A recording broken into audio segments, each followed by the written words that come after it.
Bismillahirrahmanirrahim. Assalamualaikum warahmatullahi wabarakatuh.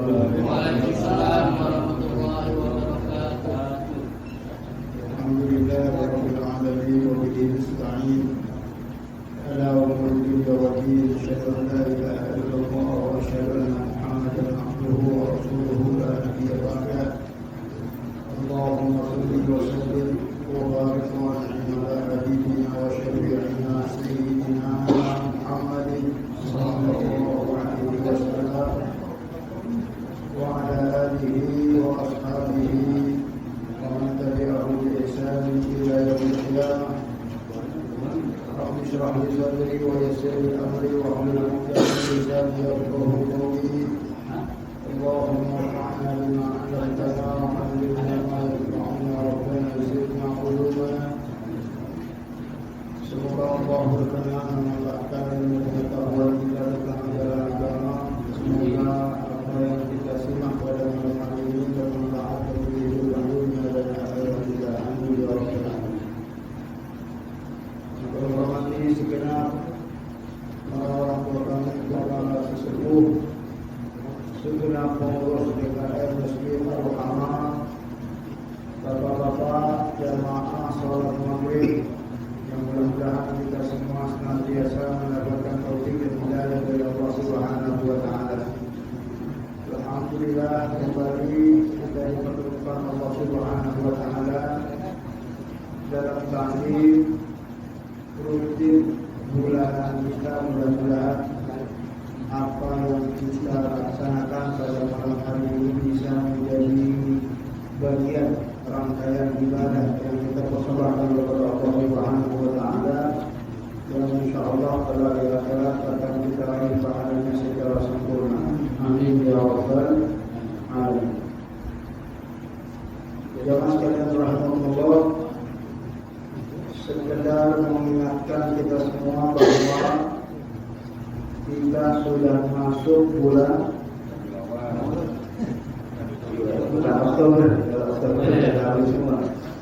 Rabiul Awal, di mana dilahirkan baginda Nabi Muhammad sallallahu alaihi wasallam. Maka mudah-mudahan menghitung bulan Maulidnya Nabi Muhammad sallallahu alaihi wasallam, kita memperbanyak shalawat kepada baginda Nabi Muhammad sallallahu alaihi wasallam.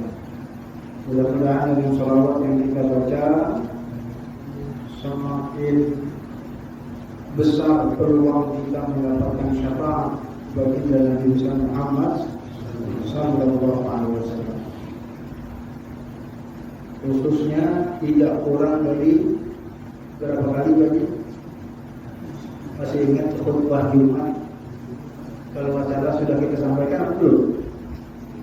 Hadis riwayat Imam Ad-Dailami. Sudah. Hadis marfu'. Kata baginda Rasulullah sallallahu alaihi wasallam, "Man shalla 'alayya al-marrah fi kulli yawm." Siapa saja di antara kalian yang mau bersolawat kepadaku 1000 kali dalam satu hari satu malam,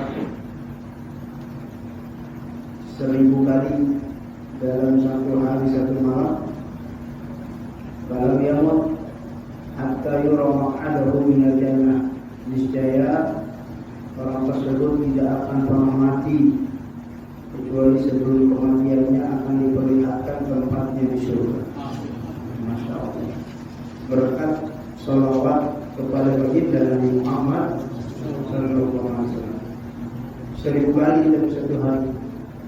Banyak apa dikit? Dikit 1000. Ya, kalau 1000 digeber langsung sih mungkin banyak. Tapi kalau kita bagi-bagi sehari sholat 5 waktu, sudah minimal 200. 100-nya kita baca dari rumah menuju masjid sudah 100. Kita pulang sholat, kita pulang ke rumah baca sholawat sudah 100. Belum sholawat-sholawat yang kita baca sambil ngantri BBM, ya itu udah bisa 200, malah 1000 kali ya itu sambil ngantri. Belum aktivitas-aktivitas lainnya namun terkadang kesempatan yang lama dan banyak ini terkadang lewat begitu saja kalau kita tidak biasakan, karena agama itu memang bukan hanya sekedar pengetahuan, tapi bagaimana kita berupaya untuk mengaplikasikan di dalam kehidupan agar hari-hari kita semakin hari semakin bertambah amalnya, bertambah pahalanya, sehingga bekal kita semakin banyak. Mudah-mudahan cukup untuk kembali kepada Allah Subhanahu wa Ta'ala untuk menggapai rahmat dan kasih sayangnya, sehingga kita bisa dimasukkan ke dalam surga Allah Subhanahu wa Ta'ala. Amin ya rabbal alamin. Jamaah sekalian rahmatullah, termasuk fikih salat yang kita bahas. Ini kan bahasan tentang aplikasi. Ya, kita sudah bahas secara teknis bagaimana kalau sholat itu harus mengucapkan takbiratul ihram, yang mana mengucapkan takbiratul ihramnya itu setidaknya telinga kita dengar, lidah kita gerak. Ya, tapi kadang masih ada jemaah kita yang sholat lidahnya gak gerak, mulutnya diem aja. Ini kan khawatir nanti sholatnya tidak sah karena mengucapkan takbiratul ihram ini merupakan bagian dari rukun-rukun. Ya, kita sudah bahas salah satu rukun sholat juga baca Fatihah. Jangan sampai sih ada jemaah kita yang sholatnya saat diri diem aja mulutnya, dia nggak baca surat Al-Fatihah, padahal itu rukun dari rukun-rukun sholat. Kita sudah bahas saat sholat itu rukun. Gimana rukun sempurna? Kakinya jangan ditekuk. Ada aja jemaah kita yang sholatnya masih ditekuk kakinya, padahal harus diluruskan. Kakinya lurus, tangannya lurus, jangan ditekuk. Kalau ditekuk nanti tidak sempurna. Termasuk posisi dari jari kita mencengkram, kita punya betul. Jangan terlalu bawah, jangan juga terlalu atas. Ya, karena kalau tidak dalam posisi yang seperti itu dikhawatirkan nanti tidak lurus dia punya punggung, karena salah satu kesempurnaan rukuk itu lurus punggungnya, lurus lehernya, lurus kepalanya, tidak menunduk terlalu bawah, tidak mendongak ke atas, dan itu adalah sunnah Rasulullah SAW. Begitu juga tumaninahnya. Ini juga bagian sesuatu yang sudah diinformasikan, mudah-mudahan bisa kita amalkan dalam kehidupan amaliyah ibadah sholat yang kita lakukan sehari-hari. Amin ya rabbal alamin. Sebentar dulu ya.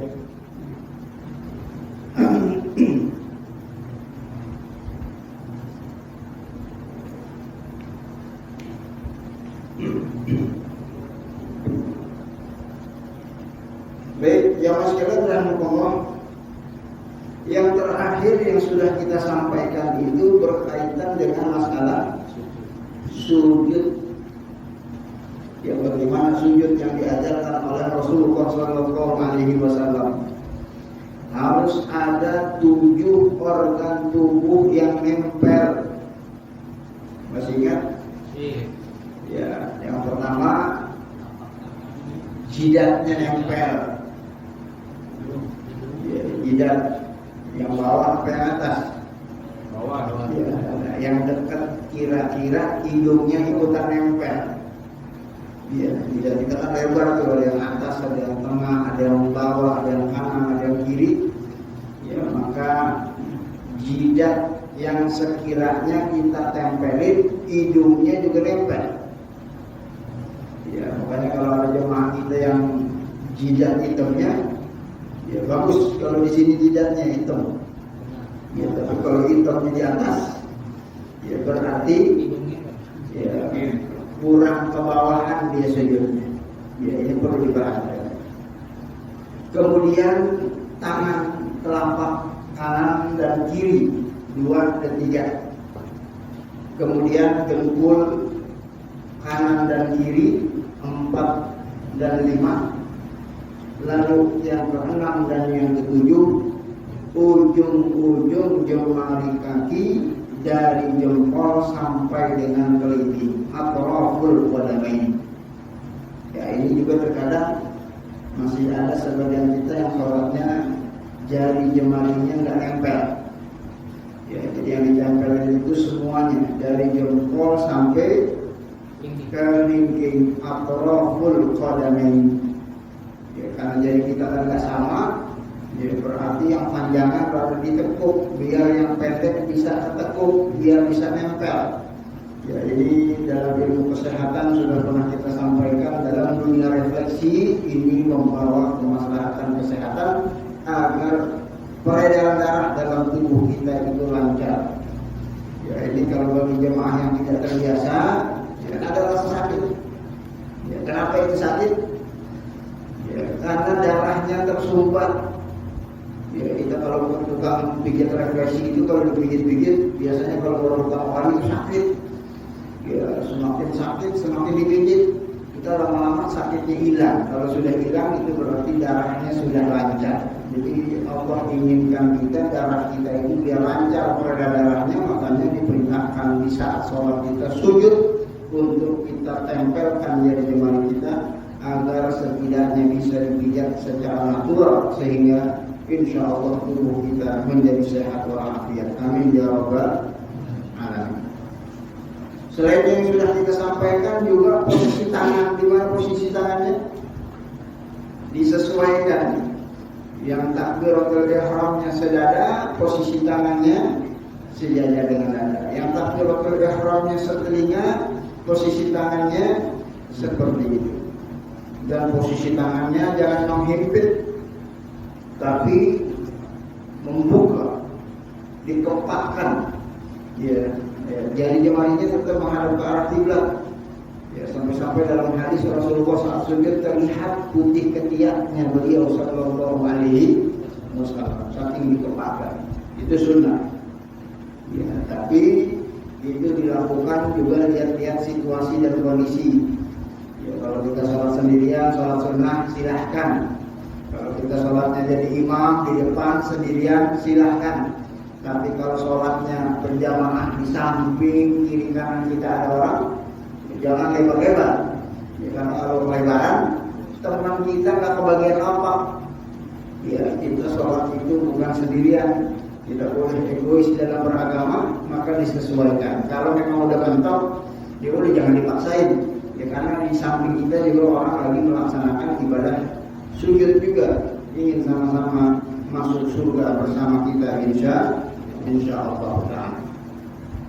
Kemudian yang juga harus diperhatikan posisi dijauhkan lambung itu dari pahanya, dijauhkan paha belakangnya dari betisnya. Ya, jadi kalau ada layar slide, ya kapan-kapan itu posisinya sila, kaki pahanya lurus, turun ke bawah, kakinya lurus, pahanya lurus. Ya, jadi kalau dekat kan pahanya bakalan begini posisinya. Ya, maka posisinya lurus miring tajam begitu. Ya, dengan posisi yang seperti itu posisi yang disunahkan oleh Rasulullah Sallallahu Alaihi Wasallam. Ya, itu adalah hayatus sujud. Ya, lalu kemudian informasi yang terkait dengan sujud juga mengenai tentang posisi tangan itu, ya busutu asabi'ahu madmumah. Ya, tangannya tidak dikepalkan, tapi dibuka. Dibukanya jangan dilebarkan, tapi di madmum. Madmum itu diapain? Jadi rapatkan. Dibuka, tapi dirapatkan, tidak dikepal, menghadap ke arah kiblat. Wa ayastaqbila bi atrafi asabi'il kiblat. Jadi jari jemari ya semuanya berkiblat. Jangan miring begini. Ada kecenderungan kita sekarang miring-miring. Ya, atau begini. Ya, yang sunnah itu dihadapkan ke arah kiblat sebagaimana hadis dari Abu Humaid Nabi sallallahu alaihi wasallam kana idza sajada wa qala alaihi ghairu muftarisha wa qabidha wastaqbala bi atrafi asabi rijlihi al-qiblah Dan Rasulullah SAW kalau sujud seperti yang barusan kita sampaikan, dan seluruh jari jemari termasuk asabi rijlaihi, jari jemari kaki, yaitu diarahkan ke arah kiblat. Ya, jarinya ditekuk agar dipijat secara maksimal. Dan diperintahkan untuk tumaninah. Tumaninah ini adalah bagian fardu yang tidak boleh ditinggalkan, yang miqdarnya sekali tasbih, ya, ucapan subhanallah, ya, itu minimal 2 sampai 3 detik. Tidak boleh kita bangun dari sujud kecuali sudah berlalu waktu tersebut. Ya, syukur-syukur bisa kita sambil baca tasbih, zikir-zikir yang diajarkan oleh baginda Rasulullah Sallallahu Alaihi Wasallam. Ya, maka silahkan sambil baca zikir sambil sujud. Ya, bahkan dianjurkan zikirnya itu setidaknya kita baca berkali-kali. Yang sunnah itu sebanyak 3 kali. Ya, tapi mau baca lebih dari 3 kali ini boleh. Ya, riwayat yang sudah kita sebutkan, ada sebagian para sahabat Rasulullah Sallallahu Alaihi Wasallam yang menceritakan, salah satunya adalah Anas bin Malik, yang menceritakan bahwa Umar bin Abdul Aziz, yaitu sholatnya baca tasbihnya sebanyak 10 kali tasbih. Ya, ini diperbolehkan kalau kita mau baca lebih dari 3 kali. Wa tasbih ma'arada wa kullama zada kana aula. Semakin banyak yang kita baca, semakin banyak pahalanya. Ya, ini bacaan-bacaan sunnah. Bacaannya sunnah, tidak rukun, artinya tidak dibaca sholatnya tetap sah. Tapi kalau mau kita baca, bertambahlah sempurna pahala ibadah sholat kita, apalagi kalau kita baca berkali-kali. Yang perlu diperhatikan, yang bagi kulli imamin ayu khatib. Ya, kalau kita sedang bertugas menjadi imam, atau kebetulan kita sholat sendirian, tiba-tiba ada jamaah yang di belakang mengikut kita untuk melaksanakan sholat berjamaah, maka hendaklah kita tidak memperpanjang sujudnya. Jadi sujud, ya, termasuk sholat itu jangan terlalu lama. Ya, kalau terlalu lama, ini kesian jemaah yang ada di belakang karena kemampuan kita beda-beda. Ya, ada hati yang di belakang yang mungkin nggak bisa kuat sujud lama-lama. Ada saudara kita yang lagi pilek. Ya, kalau sujud lama keburu meler itu industri hidungnya ditahan-tahan. Ya, ada saudara kita yang pengen baptis bersin lagi sujud, ya pengen baptis masih sujud, ya akhirnya ya terjadilah terkadang sesuatu yang tidak nyaman. Ya, ini kalau sholat berjamaah jangan terlalu lama. Kalau sholatnya sendirian, ya silahkan aja. Mau sujud sampai subuh juga berjamaah, ya boleh saja.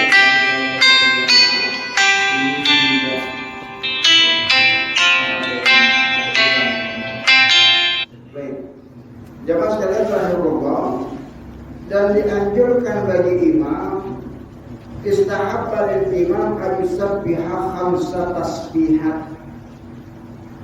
Sebagaimana dianjurkan bagi kita secara mandiri baca tasbihnya sebanyak 3 kali, namun dianjurkan bagi imam untuk tasbih sebanyak 5 kali. Kenapa 5 kali? Untuk memberikan kesempatan imam biar bisa tasbih 3 kali. Ya, sebabkan gerakan makmum sama imam duluan mana? Duluan imam. Ya, imam duluan, Allahu Akbar, dia udah tasbih, makmumnya baru gerak. Ya, kalau imamnya cuma baca 3 kali, ya dia sudah bangun, ya sementara makmumnya belum selesai 3 kali.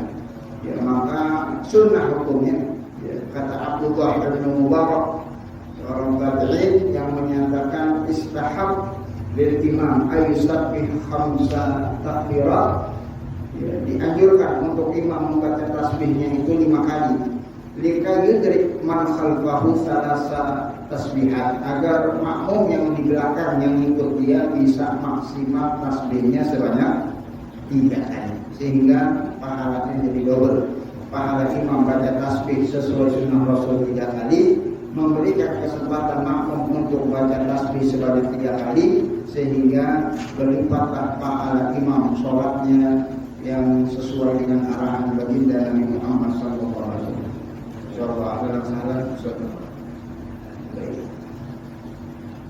Jamaah sekalian rahimahullah,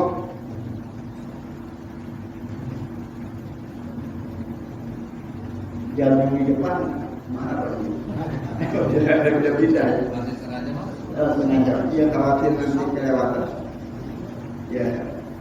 Sebagaimana yang kita ketahui bahwa posisi sujud itu adalah posisi di mana doa kita dikabulkan oleh Allah Subhanahu wa Ta'ala. Jadi memang dianjurkan saat sujud itu kita baca, selain membaca zikir, kita baca doa. Ya, jadi kalau Bapak punya hajat, keinginan, harapan, cita-cita yang belum kesampaian, ada kira-kira apa? Banyak banget gitu ya. Ya kalau saya disebut sama-sama baca kita hajatnya. Ya, maka silakan. Ya, silakan kita baca permohonan kita itu saat sujud. Ya, jadi sekali doa itu cuma doa di luar sholat. Ya, sebab sholat kita itu juga artinya doa, permohonan. Dari mulai Fatihah kita doa, ya sampai tasyahud akhir kita doa. Dan salah satu yang mustajab itu doa kalau kita baca saat sujud. Ya, maka dianjurkan saat sujud itu untuk memperbanyak doa. Ya, mudah-mudahan hajat-hajat kita segera dikabulkan oleh Allah Subhanahu wa Ta'ala. Ya, dan saat kita doa, yang kita doakan itu bukan cuma diri kita. Ya, karena kan kita doa, semuanya doa kita. Ya, jangan lupa doain. Ini ustadznya yang ngajar ngaji, doain ustaz, imam-imam kita biar sehat walafiat, biar bisa jadi imam. Ya, doain makmum kita yang belum datang biar sehat, biar bisa ke masjid. Doain masjid ini lagi dibangun, kita doain ya bro. Ya begitu kan. Ya jangan. Ya ini bagian dari tugas kita semua, termasuk doa-doa buat bangsa negara ini. 2024 Pilpres siapa ini? Ya, jangan kita nggak doain. Ya, kita doakan itu semuanya. Ya, untuk kemaslahatan kaum muslimin dan muslimat insyaallah taala. Dan doa saat kita sujud itu adalah doa yang mustajab. Ya, Rasulullah sabdakan aqrabu. Ini sabda Rasulullah Pak. Aqrabu ma yaqulu ahadukum min rabbih wa huwa sajid. Tidak ada posisi seseorang yang lebih dekat dengan Tuhannya pada saat dia dalam kondisi sujud. Ya, fa'aksiru, maka perbanyaklah kata Rasulullah. Fihi minad doa, permohonan yang kau panjatkan kepada Allah Subhanahu wa Ta'ala. Ya, jadi sujud dilama-lamain itu sunnah hukumnya. Ya, tapi catatannya kalau sholatnya sholat sendirian, sholat sunnah qobliyah, sholat sunnah ba'diyah, sholat sunnah tahajud, sholat sunnah witir, sholat sunnah syuruk, sholat sunnah duha, sholat sunnah ba'dal wudu, sholat sunnah mutlak. Ya, sholat sunnah apa aja bapak yang berjauh silakan sujudnya lama-lamain. Tapi kalau sholatnya berjamaah jangan kelamaan. Ya, imamnya nggak boleh kelamaan, makmumnya juga nggak boleh kelamaan. Kalau imamnya kelamaan tadi kesian makmum. Ya, kalau makmumnya kelamaan, imamnya udah bangun, ya dia tidak taat sama aturan. Sebab makmum harus mengikuti komando imam. Jadi kapan imam sujud dia sujud, kapan imam bangun dari sujud dia harus segera bangun dari sujud. Nggak boleh dia sujud terus gara-gara hadis ini. Ya, ini pemahaman hadis yang keliru secara penerapan di dalam pelaksanaan ibadah sholat. Jadi meskipun di dalam sujud itu doanya mustajab, tapi kalau kita posisinya sebagai makmum, kalau imam sudah kasih komando Allahu Akbar, tahiyat akhir, semuanya bangun langsung tahiyat akhir. Jangan dia sujud sendirian. Orang udah tasyahud dia masih sujud aja. Orang udah salam masih sujud aja dia. Ya itu sih ketiduran namanya. Ya ini sesuatu yang tidak diperbolehkan di dalam praktek amaliyah ibadah sholat berjamaah sesuai arahan baginda Nabi Muhammad sallallahu alaihi wasallam. Baik jemaah sekalian rahimakumullah, nanti di dalam sujud kita ada beberapa zikir-zikir yang layak untuk dibaca dan diamalkan. Ya biasanya kalau kita sujud bacanya apa tuh Pak? Subhana Rabbiyal A'la. Ya silakan pakai yang itu. Atau Bapak mau pengen panjangan, boleh juga nih baca yang disampaikan oleh Sayyidina Ali bin Abi Thalib. Beliau meriwayatkan anna Rasulullah sallallahu alaihi wasallam idza sajada, adalah baginda Nabi kalau beliau sujud beliau baca ini Allahumma laka sajadtu wa bika amantu wa laka aslamtu wa sajada wajhi lillazi khalaqahu fasawwarahu fa ahsana suwarahu fasyaqqa sam'ahu wa basarahu fatabarakallahu ahsanul khaliqin. Ada Pak? Ya silakan kalau Bapak mau baca itu. Maksudnya nanti jangan sampai kalau ada orang sujud bacanya ini doanya aliran sesat. Ya itu bukan aliran sesat, itu dia ada hadis riwayat yang disampaikan oleh Sayyidina Ali bin Abi Thalib radhiyallahu anhu. Ya boleh juga Bapak baca hadis yang diriwayatkan oleh Abdullah bin Abbas. Ya beliau meriwayatkan satu hadis Rasulullah sallallahu alaihi wasallam kharaja ila salati fa shalla wa ja'ala yaqulu fi salatihi aw fi sujudihi, adalah baginda Rasulullah sallallahu alaihi wasallam. Ini kata cerita Abdullah bin Abbas, Rasulullah itu kalau sujud sering beliau baca Allahumma ja'al fi qalbi nura wa fi sam'i nura wa fi basari nura wa an yamini nura wa fi tahti nura waj'alni nura. Ya Allah, jadikan hatiku bercahaya, jadikan mataku bercahaya, jadikan telingaku bercahaya, jadikan penglihatan dan pendengaranku bercahaya, jadikan posisi kanan kiriku bercahaya, depan belakangku bercahaya, atas bawahku bercahaya. Jadikan aku cahaya, cahaya dari Allah Subhanahu wa ta'ala, sehingga mampu melihat yang benar itu benar, yang salah itu salah, ya sehingga tidak terkena fitnah-fitnah akhir zaman.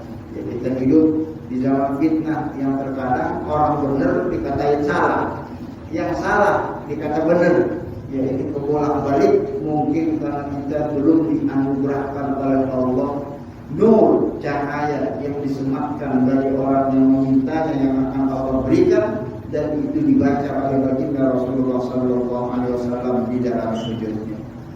Wa qala an-Nawawi qala al-ulama sa'ala an-nur fi jami'i a'dadihi wa jihatihi wal murad bayan al-haqqi wal hidayah ilaihi. Imam Nawawi menjelaskan kenapa Rasulullah meminta cahaya dalam sisi-sisi setiap anggota tubuh beliau sallallahu alaihi wasallam.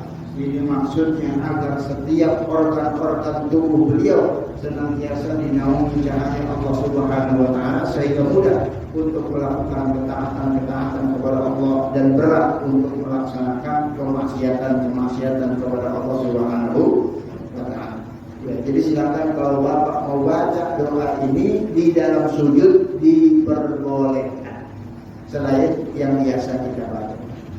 Atau juga zikir yang dibaca oleh Rasulullah sallallahu alaihi wasallam dari hadis yang disampaikan oleh Abu Hurairah.